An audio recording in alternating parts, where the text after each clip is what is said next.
Roy Reclusado, taga Kinabuksan, Kawag, Subic, Zambales. At ako'y matagal na nanirahan. 33 years na ako naninirahan sa sitio Kinabuksan, Kawag, Subic, Zambales. At ako ay may isang asawa at 2 anak. Anong trabaho mo ngayon? Sa ngayon, sir, nangingisda lang, sir, kahit paano para may pangkain sa mga pamilya at asawa, mga kapatid minsan. 2 yung bangka ko, isang malaki at itong maliit. Kamusta pangingisda mo? Minsan, sir, mahirap, minsan meron. Conforme talaga, sir, kasi hindi natin hawak ang pangingisda dito sa dagat, di ba? At itong pangingisda natin, talaga, mahirap talaga kung tutusin. Kung may magandang mag-offer ng trabaho sa ibang bansa, pwede rin sana kung mas maganda. Gaano katagal, nung panahon ng Amerikano, nangingisda ka na ba? Anong trabaho mo nun? Nung panahon ng Amerikano, sumasama-sama lang ako sa mga magulang ko na nagbibiyahe-biyahe galing sa dagat. Minsan, namumulot ng mga bala ng Amerikano. Nung panahon ng Amerikano, namumulot kayong bala ng Amerikano. Saan? Sa target area ng Amerikano dyan sa amin dati, sir. Anong ginagawa nyo ron? Ano, sir, nangunguha kami ng mga bala pagkayari ng target nila. Tapos, naano nyo yung bala? Binibenta rin, sir, yung mga wala na, empty. Wala na silang hindi na delikado. Mga tulad yung mga tanso nila, bakal.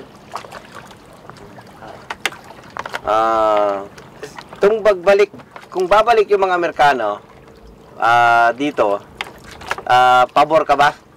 Walang problema, sir, kahit babalik sa basta makatulong sa ating mahihirap, di ba? Wala namang problema yun, eh. Sa palagay mo, makakatulong? Hindi natin, sir, kasi masabi kasi yung mga nanunungkulan ngayon sa ating pamahalaan, hindi natin hawak yung Kung yung dating patakaran nila noon, maganda.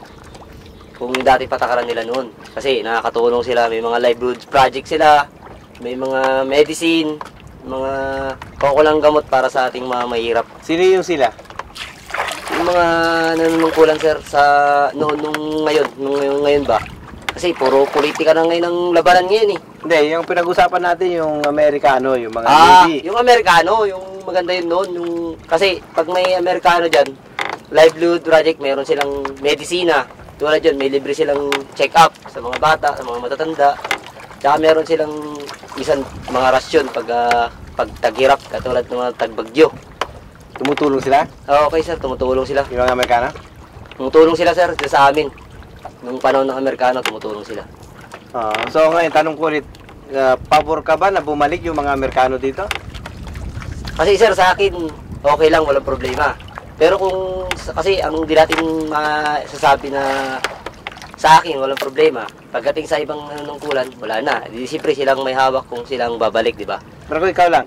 Kung ako lang, pwede, sir, babalik kung ganun pa rin yung panunungkulan nila sa atin dati. Walang problema, sir, di ba? Kasi nakakatulong sila sa atin, eh. Siyempre, mas nakakatulong, mas maraming priority pupunta doon na tao. Yes, I've asked him basically what you had in mind. Pakituro mo, saan yung Kinabuksan? Saan lugar dito? Yes, sir, yung na yan. Red Beach, noong tawagin na Amerikano. But that's my place, that many trees that call some many years Red Beach call American. You lived there? Yes, sir. The target Almost area. 33 years. Target area, that's where they did live fire exercising? Yes. And he said, he narrated about picking up shells, slugs, to earn a living. He was a kid then. I mean, he was younger, and that's what they do. Does he see? Does he see an increase in the U.S. Navy? That one, yeah.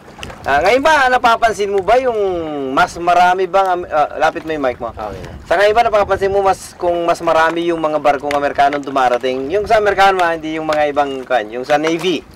Tingin mo, mas marami yun kumpara sa dati?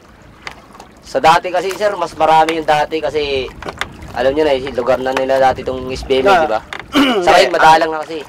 Nung di umalis na yung Amerikano, di ba? Nakaalis na sila. Nung nakaalis na sila, nag-unti-unti bumabalik. Kung ikukumpara mo ngayon at nung nakaraang taon, anong mas marami? Ngayon o nung nakaraan?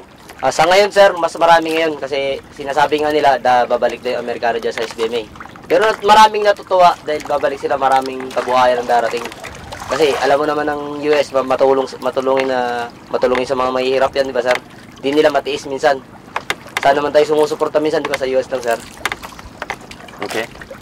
He said, yes, compared to last year, there are more ships, Navy ships coming in.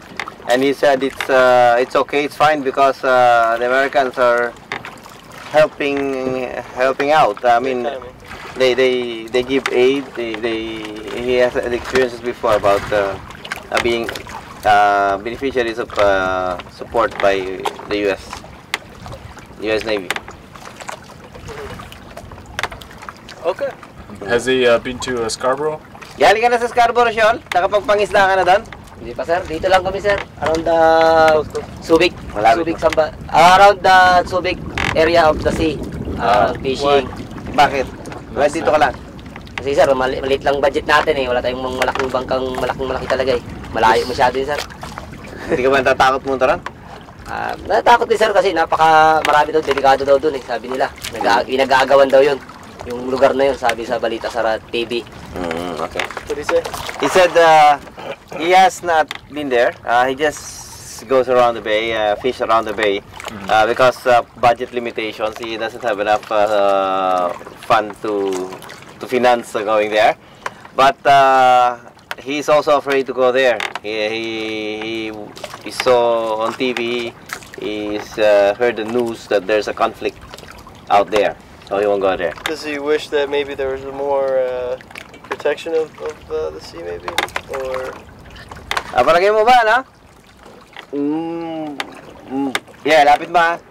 Yung kung nandito yung mga, mas gusto mo ba tumulong ang mga Amerikano, proteksyonan yung lugar para sa ating mga Pilipino, para makapunta tayo doon ng ligtas?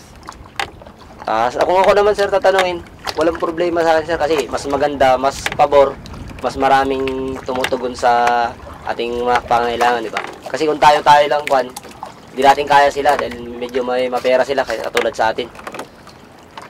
Kaya nga, kung gusto mo yung base nandito para makabantay din sila doon, matulungan tayo.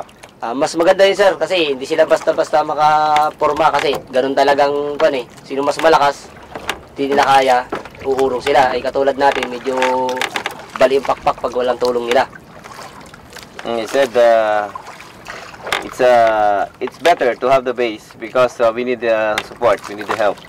Who's got the bigger force prevails. Yeah. we're good? Yeah. Yeah.